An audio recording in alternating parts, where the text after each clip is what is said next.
Well, as a new Swedish Prime Minister, I really look forward to this very first European Council meeting. And this morning I had very good discussions with the both presidents of the Commission and of the European Council, and we discussed, of course, today's agenda, but we also discussed the upcoming Swedish presidency and all the expectations for the work we will conduct. So I really look forward for this event. Ja, vi hade tänkt ställa några frågor till dig. En fråga, vad vill du se för åtgärder för att minska energiåtgången i Europa? Ja, alltså vi kommer idag diskutera egentligen hela bredden av frågor. Alltså, det vill säga både priskopplingarna, energibesparingar och allting som kan göras. Alltså det är ett gemensamt problem i så mått att alla upplever samma problem. Sen förstår ju alla att när väldigt många länder har helt olika energimix, en del är ju väldigt utsatta för gasproblematiken, andra länder är inte det, så är det en komplex sak att hitta överenskommelser, men alla har ju ett gemensamt problem med priserna, så det kommer nog, alla förstår hur svårt det kommer bli, men alla vill nog också att hitta någonting som går att sänka priserna. Vill du ha pristak på gasen? Ja, alltså pristak är ju ett förslag som ligger på bordet, om än inte särskilt konkret. Och det måste diskuteras mycket närmare i så fall i detalj vad det betyder. Ett pristak som temporärt hanterar extrema priser utan att skapa brist på energi. Det är ju i så fall det som måste vara utgångspunkten.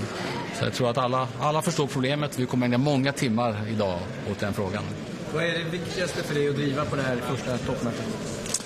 Ja, men det allra viktigaste är ju naturligtvis att vi på alla sätt visar det samlade stödet för Ukraina. Jag beskrev ju att Sverige nu är beredd att göra mer än tidigare, men också att vi har enighet i sanktionspolitiken, att stödet för Ukraina och isoleringen av Ryssland väcker så bred enighet som överhuvudtaget är möjligt. Det tror jag är väldigt viktigt. Och det andra är naturligtvis energipriserna. Som jag sa, energipriserna är höga precis överallt. Det är ett genuint gemensamt problem. Men olika länder har olika energipolitik. Det gör det lite svårt. Men kan vi hitta vägar att sänka priset på den gas som producerar el i Europa, då skulle det också kunna betyda lägre priser i Sverige, och det kommer jag självklart göra allt jag kan för att medverka till. Norge är nu Europas största gasleverandör.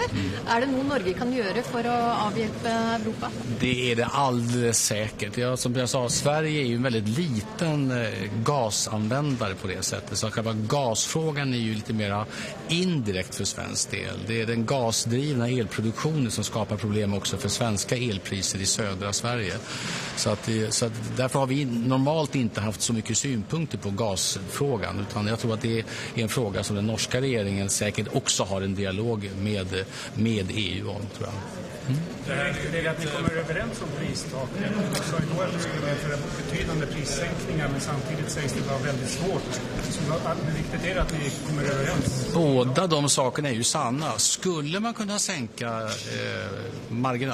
priserna på den el som idag produceras med hjälp av gas, då skulle det få genomslag på de svenska elpriserna. Det vore mycket bra för Sverige, och därför kommer jag självklart göra allt det jag kan för att det ska gå i den riktningen. Samtidigt är det ingen idag som vet. Kanske vet vi i natt, kanske vet vi inte ens då, om det går att få enighet om den sortens insatser. För många länder har väldigt olika ingångar i detta. Olika beroende av själva gasen, men också olika effekter i olika länder. Så det är nog jag tror alla förstår hur otroligt svårt det är. Men EU har tidigare ibland lyckats förena motstridiga viljor, så att kan vi bidra på något sätt så kommer vi göra det. Ja, då tar vi frågan där. Hur ska ni göra för att få med Viktor Orbán ska vara signalera att han inte vill ha fler sanktioner? Och om du träffar Orbán, du pratar om Sveriges NATO-ansökan. Ja, alltså naturligtvis, det är ju 2 länder som ännu inte har ratificerat, och i Ungern brukar understryka att det mest är en fråga om exakt när och så. Men jag kommer självklart prata också med honom om detta, eftersom det är viktigt för oss, och jag tror att det är viktigt för alla andra NATO-länder också. Så att när det gäller sanktionerna, så som jag sa i EU-nämnden igår, så det är viktigt, ytterligare sanktioner, men framförallt eniga sanktioner. Det tror jag är väldigt viktigt, och att alla länder också håller sig till sanktionerna, det är också viktigt. Så jag tror att de flesta länder kommer att understryka betydelsen av stark enighet om de ska bli framgångsrika. Det här är ju ditt första toppmöte inom EU. Hur känns det? Du nämnde själv att du har flera bilaterala möten. Vad har sagts under dem? Och om det skulle komma någon fråga om regeringsbildningen och stöd från SD, vad skulle du säga? Nej, men det är mitt första EU-toppmöte. Jag har gjort många rådsmöten tidigare men i mer begränsad form. Så det här är naturligtvis det första och det känns bra, för att sammanfatta det. Väldigt spännande, otroligt dramatisk tid naturligtvis. Så att få vara med och göra Sveriges röst hörd men också medverka till en samlad europeisk enighet för Ukraina. Det är ju viktigt på en nivå som vi inte har ägnat oss åt i Europa på mycket, mycket länge. Dessbättre ska man säga. Bilateralerna var mycket bra. Jag började i morse med en lång diskussion med Jens Stoltenberg, visserligen utanför EU-systemet men i näraliggande frågor, alltså hela den svenska NATO-anslutningen. Otroligt starkt stöd från NATO och från Jens Stoltenberg personligen i detta. Och hade en diskussion om vad Sverige nu gör för att tillsammans med Finland uppfylla den överenskommelse vi har gjort. Och jag beskrev också ganska detaljerat att det går bra, att vi tar steg framåt och att jag tror att vi kommer i närtid kunna ha en diskussion också, personlig diskussion med president Erdogan om vad vi gör och att det kan leda fram till ett svenskt NATO-medlemskap. Men också mycket stor respekt för att det är varje enskilt NATO-land som fattar sina egna ratificeringsbeslut. Med Ursula von der Leyen diskuterar jag naturligtvis dagens möte, men jag diskuterar också förväntningarna på det svenska ordförandeskapet som kommer ju här redan i januari, och underströk att vi har samarbetat väldigt bra mellan den avgångna regeringen och den nya regeringen under lång tid, och att det samarbetet fortsätter. Så att jag tror att vi är väl förberedda för ett svenskt ordförandeskap, och det uppfattar jag att de satte väldigt stort värde på. Har vi TT här? Hur ser du på möjligheterna till europeisk sammanhållning när Polen driver en linje med debattstaterna i exempelvis frågan och Orbán? Nej, men jag tror att hittills har vi, man kan alltid se problem, men hittills har vi ju ändå lyckats ha väldigt stor enighet i EU. Jag tycker ibland att vi är lite snarstuckna mot EU och pekar på de problem som finns när 27 länder ska enas om väldigt långtgående saker. Men jag tror att hittills har EU överträffat alla förväntningar i detta, och det tar jag fasta på. Så jag tycker man ska gå in i de här diskussionerna med insikten att ingen kan göra detta själv, men tillsammans kan vi göra väldigt mycket. Och EU tillsammans med NATO och tillsammans med USA tycker jag har lyckats väldigt bra i en väldigt problematisk tid. Så jag har goda förhoppningar att kunna få det att fungera. Sen är det ingen tvekan om att olika länder ligger olika till och har lite olika ingångar även i svåra frågor, och det tycker jag är ganska naturligt. Och konkret, vad ser du på Polens och baltstaternas krav på ett nytt sanktionspaket som det ser ut? Ja, men jag har all respekt för det, och jag är helt öppen för att diskutera nya sanktioner också. Och då kommer jag också säga att det viktiga nu är att sanktionerna, framförallt när vi tar nya steg, att vi behåller enigheten i dem, att de blir verkningsfulla och att de verkligen efterlevs, det tror jag. Men jag är helt öppen för att ta ytterligare steg. Okay, AFP. When will you visit Turkey, and can you convince Erdogan to drop his block on you joining NATO? I will make. We have already sent a signal to the Turkish government that we are prepared to go to Ankara immediately, and I will do that as soon as it is suitable for them as well, of course. So I'm very prepared for that, and I think I will be able to have a message of common interest of. Where Sweden and Finland can prove that we do actually do what we promised to do, and that is in all the three countries' interests. Bra, då går vi. Nej. Tack.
Buenas, ¿qué tal? Buenos días.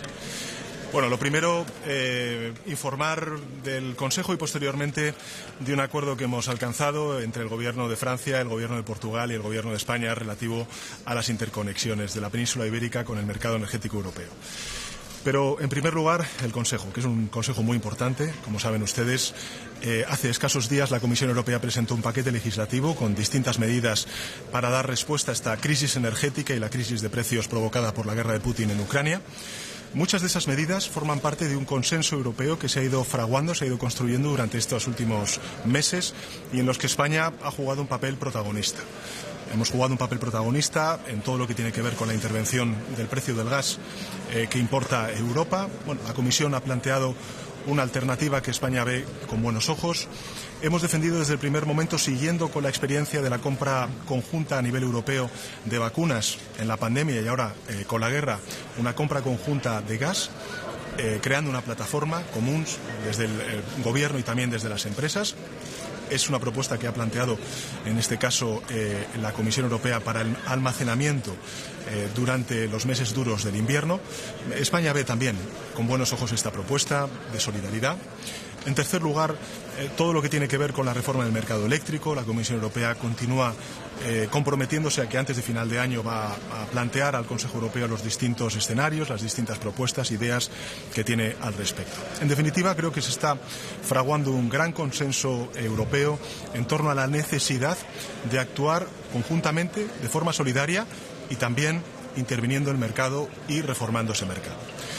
El Gobierno de España no puede sino reconocer esos esfuerzos de la Comisión, también de muchos países del Consejo Europeo y, sin duda alguna, reconocerse en muchas de esas propuestas que saben ustedes que hemos venido haciendo, muchas veces en solitario o en minoría, antes incluso de la invasión de Putin en Ucrania y que hoy empiezan a tener, digamos, un reconocimiento mucho más compartido. Tanto es así que, como saben ustedes, la propia Comisión Europea plantea que la solución ibérica pueda extenderse al resto de la Unión Europea y, por tanto, convertirse en una solución europea. Bueno, esto en relación con el Consejo, que me parece que este es el punto más importante de cara a la opinión pública española. Pero creo que es importante subrayar algo que ha sucedido hoy, después de muchos meses de trabajo intenso entre el Gobierno de Francia, el Gobierno de Portugal y el Gobierno de España, y quiero agradecer personalmente al presidente Macron y al primer ministro portugués António Costa el que hayamos llegado a un acuerdo entre los tres países para acelerar el proceso de interconexión. Este acuerdo tenía que tener tres premisas. La primera de ellas es que las interconexiones tenían que obedecer y ser coherentes con nuestra apuesta por la transición ecológica, por una transición energética verde. La apuesta, en definitiva, por energías verdes, como es el caso del hidrógeno verde. El segundo de los ejes de las premisas tenía que ser el que la península ibérica, y en singular España, que es uno de los países que mayor capacidad de regasificación tiene, pudiera hacer frente y dar respuesta a esa demanda de solidaridad que tienen el resto de países europeos en la provisión alternativa de gas frente al chantaje energético de Putin. Y la tercera tenía que ser interconexiones con una aproximación dual, donde no solamente estamos hablando de interconectar fuentes de energía como el hidrógeno o también el gas u otras fuentes de energía renovables, sino también impulsar las interconexiones eléctricas entre la península ibérica y Francia. Bueno, pues tengo que decirles que hemos llegado a un acuerdo, los tres gobiernos, hemos llegado al acuerdo de sustituir el proyecto del MidCat por un nuevo proyecto que se va a denominar el Corredor de Energía Verde, que va a unir la península ibérica a Francia y, por tanto, al mercado energético europeo, planteando la alternativa de Barcelona-Marsella y, por tanto, crear un pipeline, una tubería para el hidrógeno verde, pero también durante la transición para el gas que necesite el mercado energético europeo entre Barcelona y Marsella.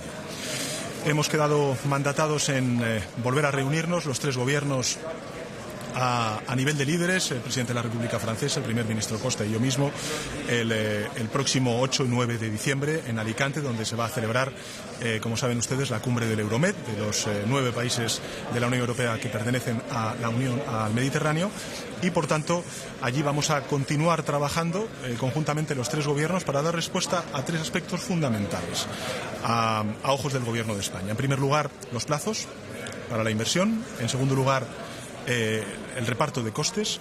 Y en tercer lugar, lógicamente, el volumen de recursos económicos que vamos a tener que implicar para hacer realidad una demanda que venimos desde el Gobierno de España planteando desde hace ya muchos meses, yo diría que años, en este caso, el Gobierno francés. Quiero agradecer, sin duda alguna, el planteamiento y la apertura del Gobierno francés y del presidente de la República Francesa, de Emmanuel Macron, también la solidaridad y el apoyo y el trabajo conjunto que hemos hecho con el primer ministro Costa, pero creo que esta es una muy buena noticia para, sin duda alguna, España, también para Portugal, para Francia, pero fundamentalmente para Europa, porque hacemos un ejercicio de solidaridad, de compromiso solidario con el resto de Europa, y esa solidaridad es coherente, consecuente con nuestra apuesta por la transición energética verde, por la transición ecológica. Y un tercer anuncio que me parece también importante, y es que en el desayuno de trabajo que hemos mantenido conjuntamente el Gobierno de España y el Gobierno de Portugal, hemos valorado muy positivamente todo el resultado de la solución ibérica y hemos quedado también empezar a trabajar en un segundo pilar de esta solución ibérica, que es regular en el marco ibérico todo el almacenamiento de electricidad. Por tanto, habría un segundo pilar con el que vamos a empezar a trabajar ambos gobiernos, el Gobierno portugués y el Gobierno de España, de esta solución ibérica, que estamos convencidos de que va a también escalar en un futuro, esperemos, no muy lejano al conjunto de la Unión Europea, de contar con una reserva, de construir una regulación de almacenamiento de electricidad en la península ibérica. Con esto, evidentemente, vamos a ser mucho más fuertes, mucho más autónomos, mucho más resilientes y, evidentemente, también mucho más competitivos, que es lo que necesitan y merecen nuestros hogares y nuestra industria. Por tanto, creo que son muy buenos anuncios, que son muy buenas noticias. La primera de ellas es que vamos a crear un corredor de energía verde entre la península ibérica y el conjunto de la Unión Europea a través de Francia, conectando Barcelona con Marsella. Vamos a dar más concreción a este proyecto el 8 y 9 de diciembre, antes de la cumbre de Euromed en Alicante.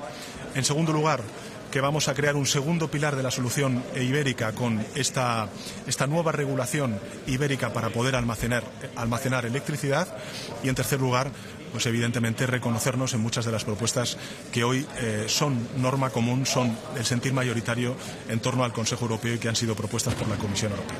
Finalmente, decir que, he visto que el primer ministro Rutte, que es un buen amigo, dice que queda una noche larga. Yo, desde luego, encantado de desayunar con el señor Rutte, y con eso llegamos a un acuerdo en beneficio del conjunto de la Unión Europea.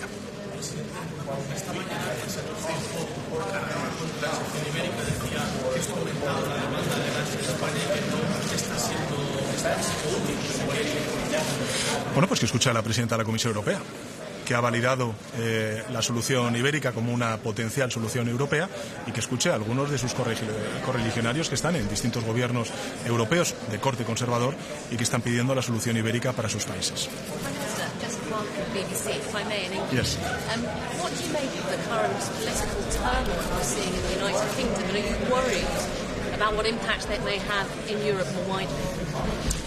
Well, I think it's the end of an approach which, in my opinion, was an old-fashioned approach of how to respond to this economic crisis, which is, lowering all taxes and cutting welfare state policies. I think it's the contrary. We need to reinforce our welfare state, and of course, we need to make equitable the fiscal response among the population to this crisis.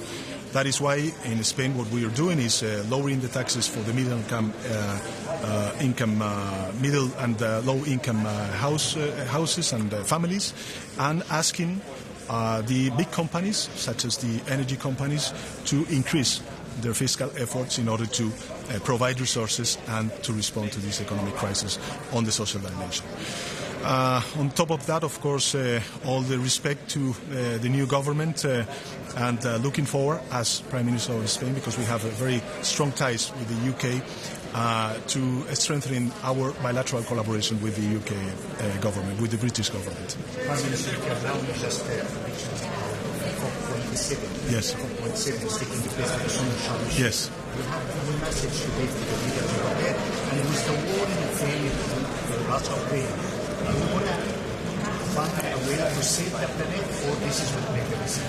Well, I think it's important to always remember that we need to answer to this energy crisis with current, I would say, solutions to the biggest emergency crisis that we have, which is the climate change.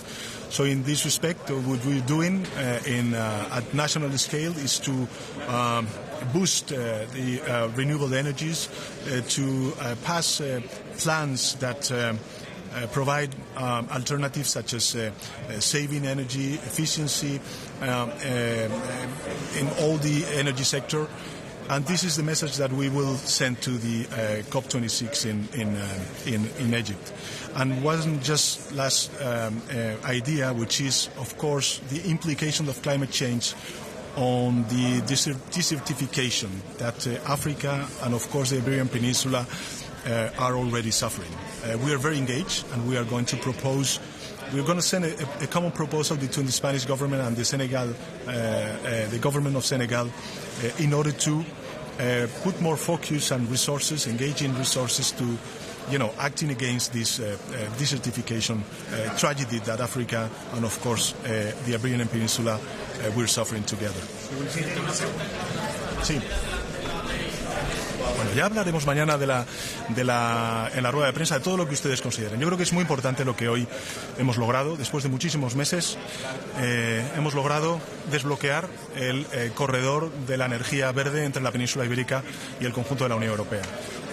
Y lo hemos logrado con un compromiso europeísta y solidario, y también de transición ecológica entre los tres gobiernos, el gobierno de Francia, el gobierno de Portugal y el gobierno de España. Yo quiero agradecer sin duda a ambos gobiernos, a mis homólogos, desde luego al primer ministro Costa y sin duda alguna también al presidente Macron por su voluntad política.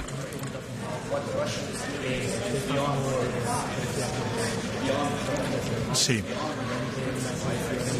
Sí. Sí. Que estas dos opciones me parece que se van a ganar.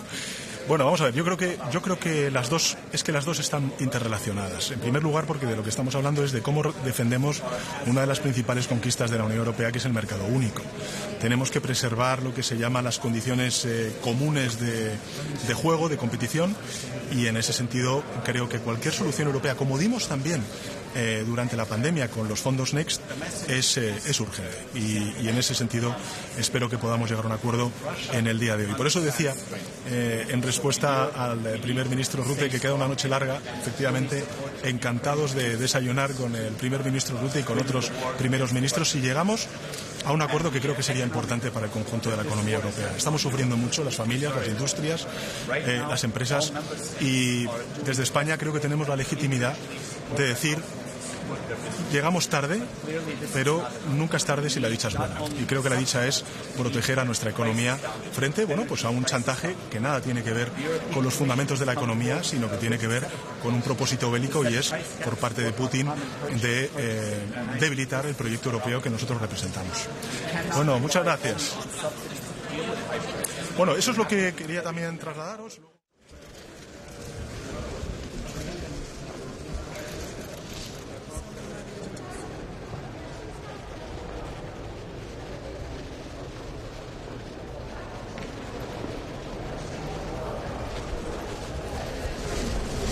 Guten Tag.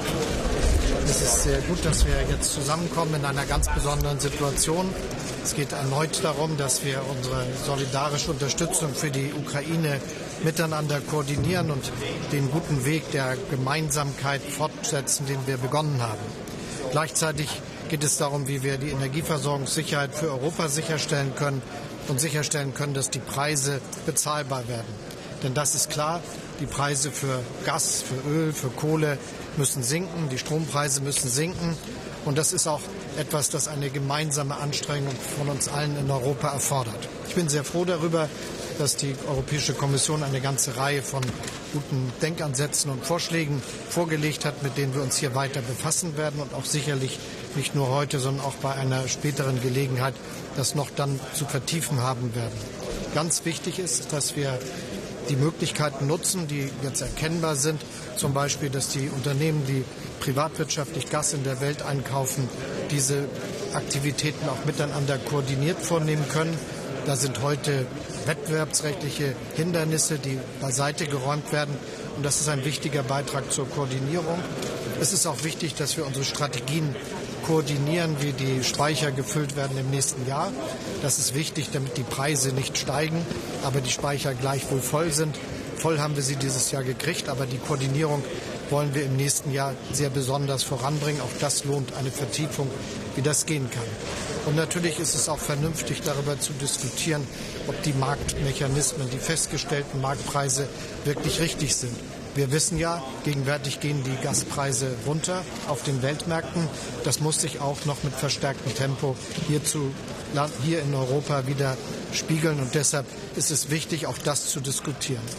Zur Solidarität haben wir alle Kraft. Mit dem Recovery Fund, den wir zur Bekämpfung der Corona-Pandemie aufgelegt haben, ist eine ganz starke finanzielle Möglichkeit für Europa da zu handeln. Das haben wir während der Covid-19-Pandemie ausprobiert. Die ist ja auch noch nicht zu Ende. Aber wir wissen, dass ein großer Teil der Mittel, die wir dort mobilisiert haben, noch gar nicht ausgegeben sind. Wo es jetzt noch darauf ankommt, zu investieren in die Digitalisierung, aber auch in die Infrastruktur zur Energieerzeugung, damit wir auf erneuerbare Energien setzen können und uns mehr unabhängig machen können. Diese Mittel jetzt zu mobilisieren in der nächsten Krise, die der letzten folgt, das ist eine gute Möglichkeit. Wir haben normalerweise ja doch das Phänomen, dass viele der Konjunkturprogramme erst greifen, wenn die Krisen vorbei sind. Jetzt ist leider das Unglück da, dass auf die Covid-19-Pandemie der russische Angriffskrieg auf die Ukraine gefolgt ist. Aber die Mittel sind da und können jetzt unmittelbar schon während dieser nächsten Herausforderung wirken. Das gilt auch für das Programm Repower EU, auf das die Kommission vorgelegt hat und worüber sich die Finanzminister verständigt haben. Also die Möglichkeit zu solidarischem Handeln ist da und ich bin sicher, dass wir Wege definieren werden, die wir dann beschreiten können und das ist auch etwas, wofür wir uns sehr einsetzen. Glauben Sie, dass Ihnen wird sehr unsolidarisches Handeln als Deutschland momentan von vielen Kollegen vorgeworfen? Glauben Sie, dass ein atmender Preisdeckel ausreichen kann, um Ihre Kollegen zu befrieden? Es ist ganz klar, dass Deutschland sehr solidarisch gehandelt hat. Ich glaube, dass ich sagen kann, dass als jemand, der den Recovery Fund, der uns aus der Covid-19-Pandemie geführt hat, entwickelt hat, ich auch da ein ganz gutes Urteil darüber ablegen kann, wie man das machen kann. Und wir sind jetzt ja weiter dabei, diese Instrumente, die wir schon haben, zu nutzen und sie jetzt auch für diese Krise einzusetzen.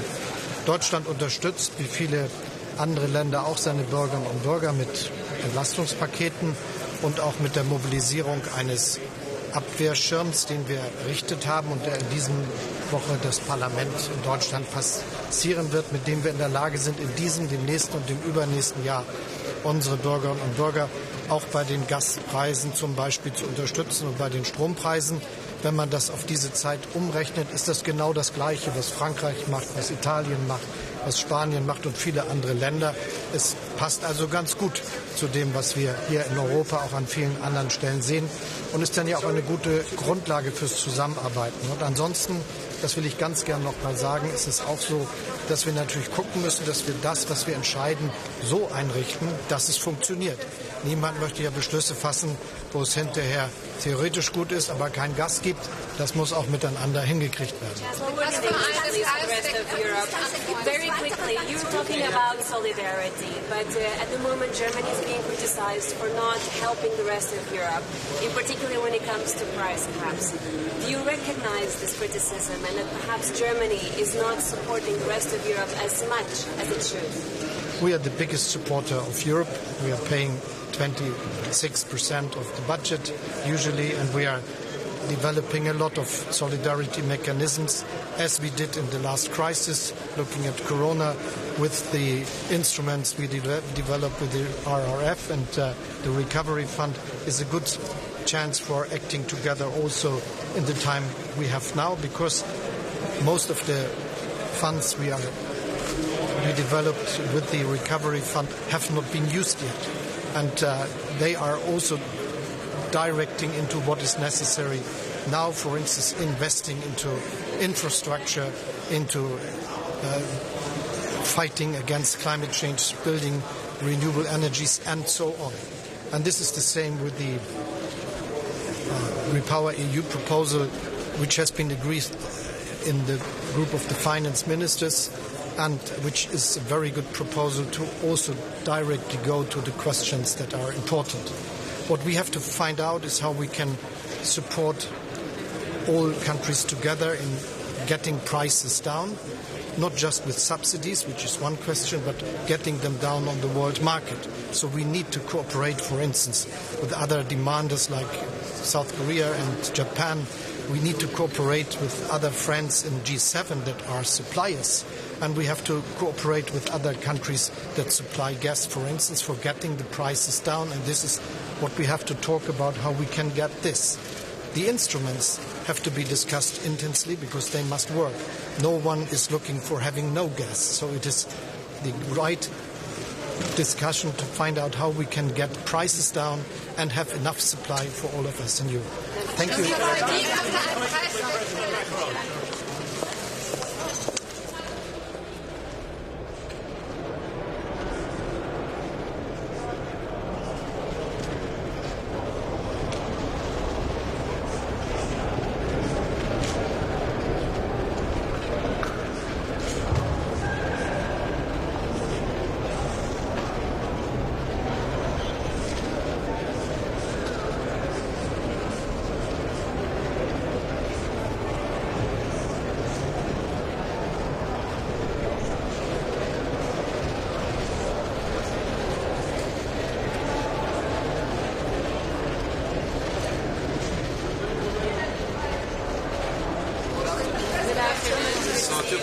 Two topics are extremely important for me, for the President of Lithuania, and those are support to Ukraine and energy, of course.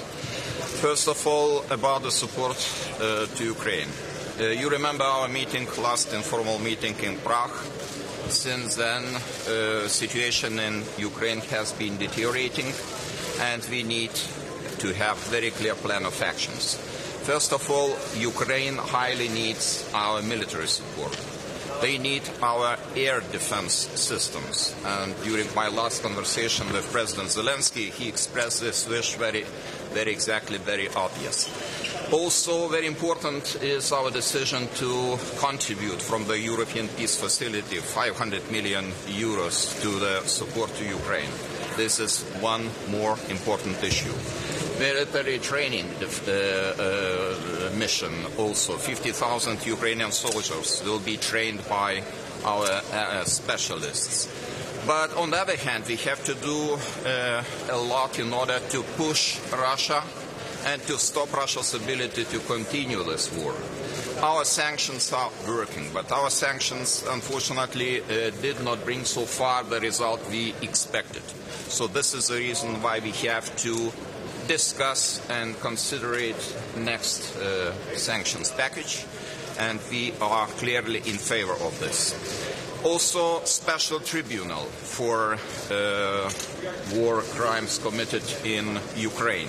And those should be applied to Belarus and to Russia equally, because Russia is committing very terrible war crimes, and this is we have to have in mind this. And also deployment of Russian troops in Ukraine. This is very important to know that Russians are sending the troops to Belarus, and Russia has been planning and launching attacks to Ukraine from Belarusian soil. So this is the reason why we have to apply the sanctions on Belarus too. And what else? Energy. You know how deeply under pressure we politicians are in our countries. And the European Commission already did a great job by preparing and presenting some measures which could have very positive impact.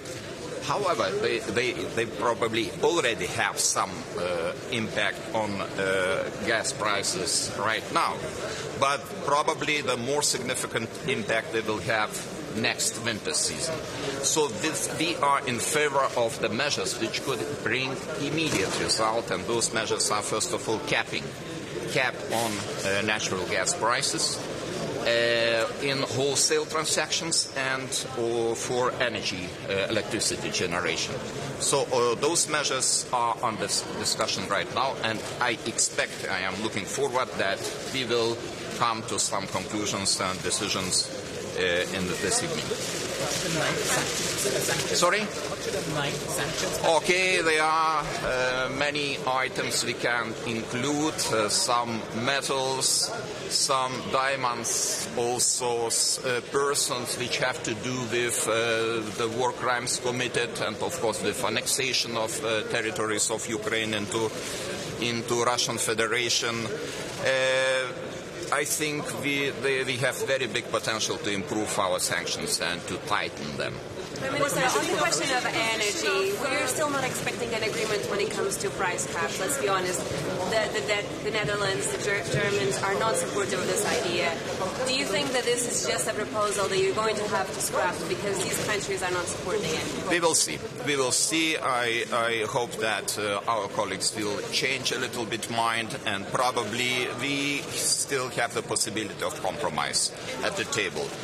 Sometimes you get this compromise last minute. So this is my experience I accumulated here. Germany, the real problem right now for Europe? Energy?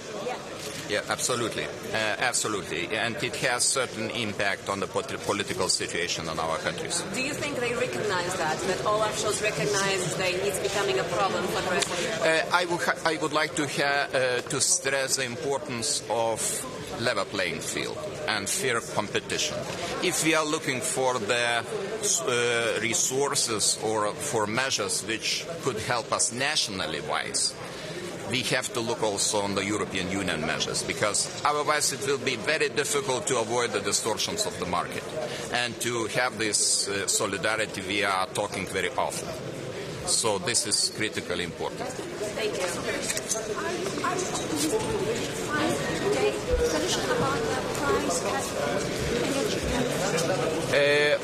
I am cautiously optimistic. We will have to do what we should do in order to get the result. But we will see. This is decision of 27 countries of European Union, and 15 countries already expressed the willingness very clearly. But, of course, we have to find a common denominator. Mr. President. What will the EU do to help Ukraine replace the energy infrastructure that's been destroyed in the latest war? To replace? To replace the electricity infrastructure.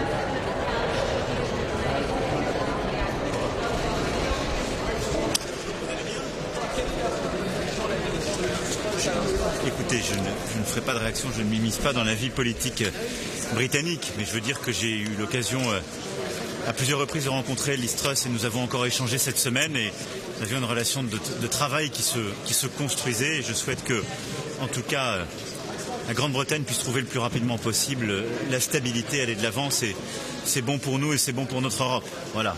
En tout cas, nous allons... D'abord, je voulais, avant de commencer ce conseil, vous dire que ce matin, nous avons tenu à la représentation permanente française une réunion avec l'Espagne et le Portugal sur la question des interconnexions, qui, vous le savez, a été beaucoup commentée depuis le début de la guerre et de la crise énergétique qui s'ensuit.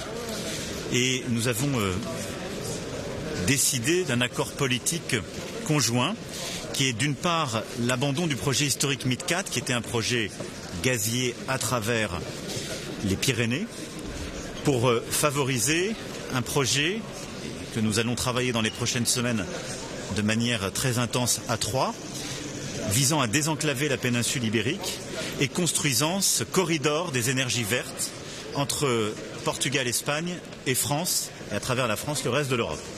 L'objectif est de travailler à l'intensification de nos interconnexions électriques et la densification de ces dernières, et de travailler à une interconnexion hydrogène et énergie renouvelable entre Barcelone et Marseille, laquelle pourrait être aussi doublée par, là également, des interconnexions électriques.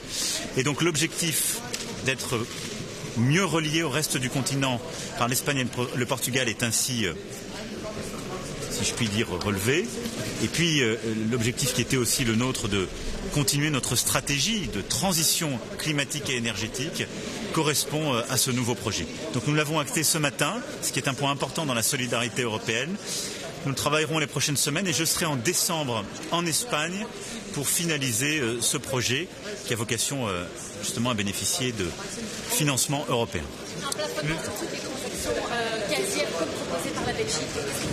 Alors, ce que nous souhaitons pouvoir faire, c'est avancer dans le contexte que nous connaissons. Donc ce Conseil va nous permettre, évidemment, à nouveau d'avoir un message d'unité et de cohérence, soutien à l'Ukraine, sanctions à l'égard de la Russie et appel au retrait des forces russes et à la fin de la guerre. La deuxième chose, c'est évidemment la crise énergétique que nous vivons tous. Moi, je dirais que j'ai des objectifs très simples pour ce Conseil. Le premier, c'est que nous devons faire baisser les prix du gaz et par voie de conséquence de l'électricité. Et donc nous devons envoyer des messages forts en ce sens, avec plusieurs instruments dont nous allons débattre et qui sont au cœur d'ailleurs des propositions faites par la Commission.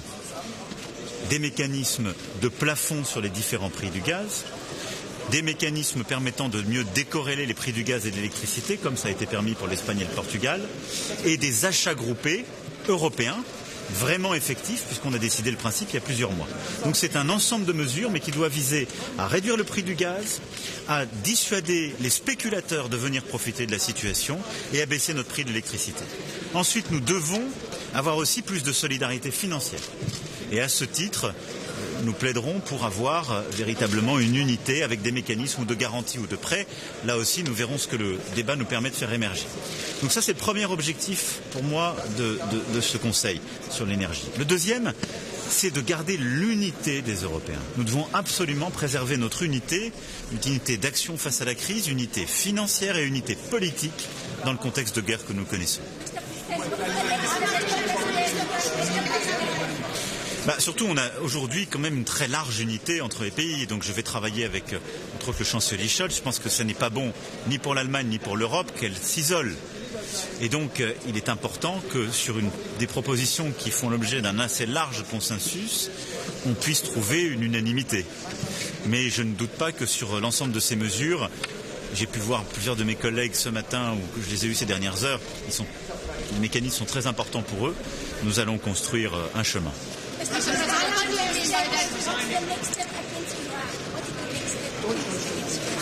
Écoutez, sur ce sujet, j'aurai l'occasion d'y revenir de manière appropriée, mais notre souhait, c'est de pouvoir, là aussi, avoir un dialogue politique exigeant, visant d'une part à véritablement stopper ce qui est fait aujourd'hui et les attaques directes et les violences insupportables à l'égard des populations civiles. C'est ensuite de reprendre le dialogue pour limiter les activités nucléaires et les déstabilisations régionales.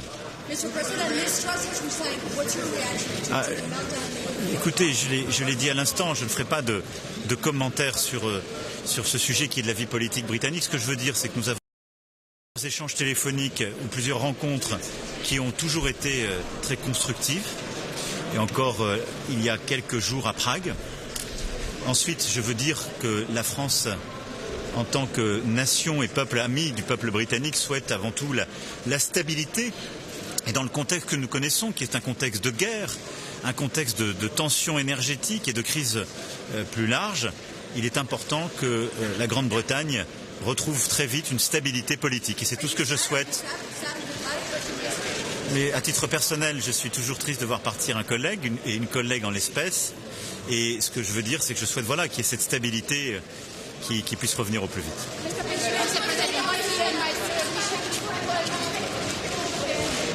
Non, je ne dirais pas qu'il y a de panne en ce qui me concerne. Je suis depuis le début, et depuis plus de 5 ans maintenant, toujours là pour essayer de proposer, d'avancer, de bâtir l'unité. Et je pense qu'il n'est pas bon qu'un pays s'isole. Et donc je pense que notre rôle, c'est de tout faire pour qu'il y ait une unité européenne et que l'Allemagne en fasse partie. C'est comme ça que je vois la fonction qui est la mienne, le rôle qui est le mien. Et donc je souhaite vraiment qu'on puisse trouver ces voies de convergence, mais nous avançons et nous continuerons d'avancer. Merci beaucoup.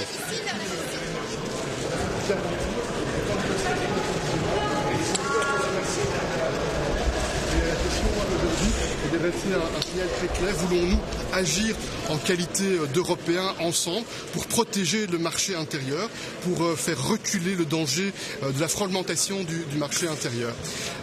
Energy will be an important topic on the agenda today. We have tools, we have measures. It is possible to act in order to lower prices, in order to reduce the consumption, and also in order to guarantee as much as possible the security of supply.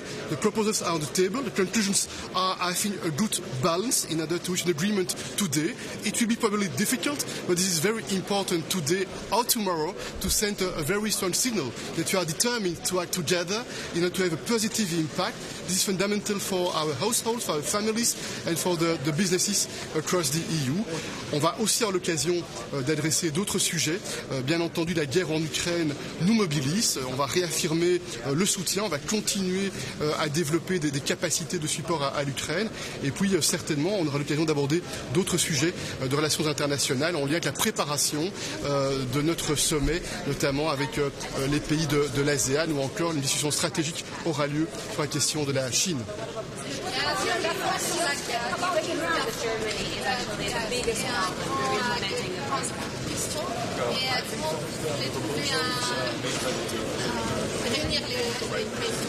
Moi, je suis confiant. Je pense qu'un accord est possible. Ça va probablement être difficile. Il est certain que l'on doit écouter les différentes opinions autour de la table. Mais il y a un signal d'unité qui est nécessaire. Et nous voyons bien qu'il y a différents instruments qui sont possibles afin d'avoir un impact. Aujourd'hui, on voit bien que le marché ne fonctionne pas normalement. On voit bien qu'il y a un problème sérieux de volatilité. Il y avait une facture qui est lourde pour les citoyens, pour les familles, pour les ménages et pour les entreprises. Il y a aussi un sujet de compétitivité de nos entreprises parce que il y a en dehors de l'Union européenne d'autres pays dont les entreprises ont accès à une énergie bon marché. Et donc tout cela est une menace pour notre prospérité économique. Et c'est la raison pour laquelle, à situation exceptionnelle, réponse exceptionnelle.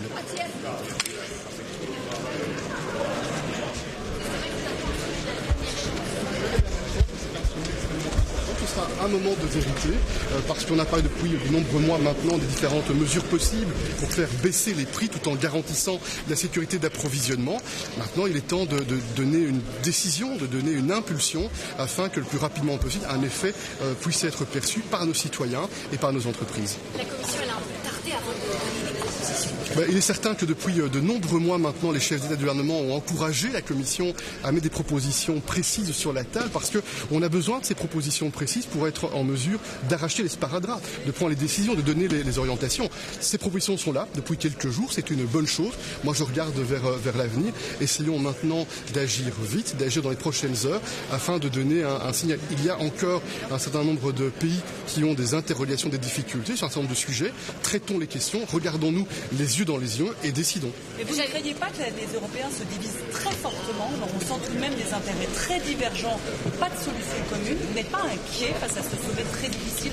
J'ai encore observé les dernières heures un rapprochement et une convergence. Je pense que le travail qui a été mené les dernières semaines, y compris la réunion à Prague, a été utile pour renforcer les compréhensions mutuelles et faire en sorte que des mouvements puissent intervenir. Le dernier projet de conclusion est un point d'équilibre et en même temps est un message fort, parce que c'est le message que nous agissons en Européens pour faire baisser baisser les prix des ressources énergétiques et pour garantir la sécurité d'approvisionnement. Mais comme toujours, quand on est ensemble ici à Bruxelles, ce sont les derniers centimètres qui sont les plus difficiles pour faire ce compromis intelligent. En tout cas, croyez bien que je suis très déterminé dans ma fonction à tout faire pour que l'on sorte dans quelques heures avec une décision qui soit un message clair de solidarité et de mobilisation pour protéger nos citoyens et pour protéger nos entreprises. Un message n'est pas une solution, M. Michel.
Good afternoon. Good afternoon. So we have an important council meeting ahead of us. If we look at the start of Russia's atrocious war against Ukraine, since today, we can see that Russia has cut deliberately 2/3 of its gas supplies to the European Union.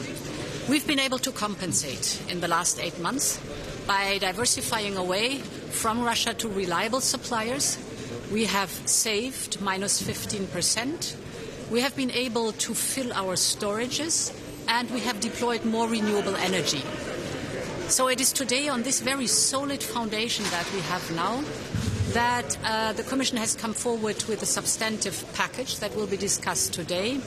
And it's basically 2 points that are dominant.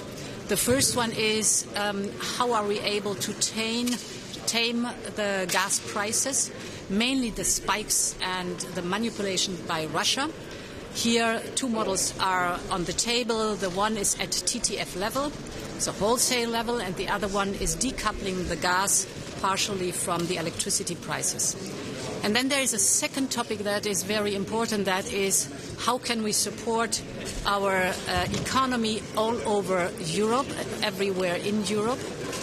It is important, to my opinion, that we have a European investment in SMEs and in businesses in order to give every country the possibility to manage the transition that we have ahead of us.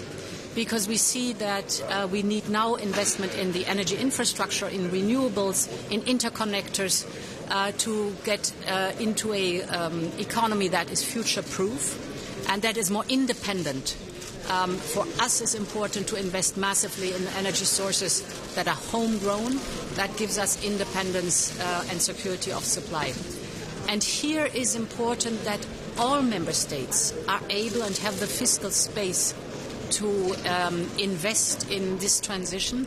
And therefore, with Repower EU, the proposal is on the table to boost Repower EU to do this transition on a European level. I just want to get a quick reaction, if I may, on the fact that Liz Truss has resigned. And of course, it's important within the Brexit context. Today is European Council, and that's the topic I'm commenting on.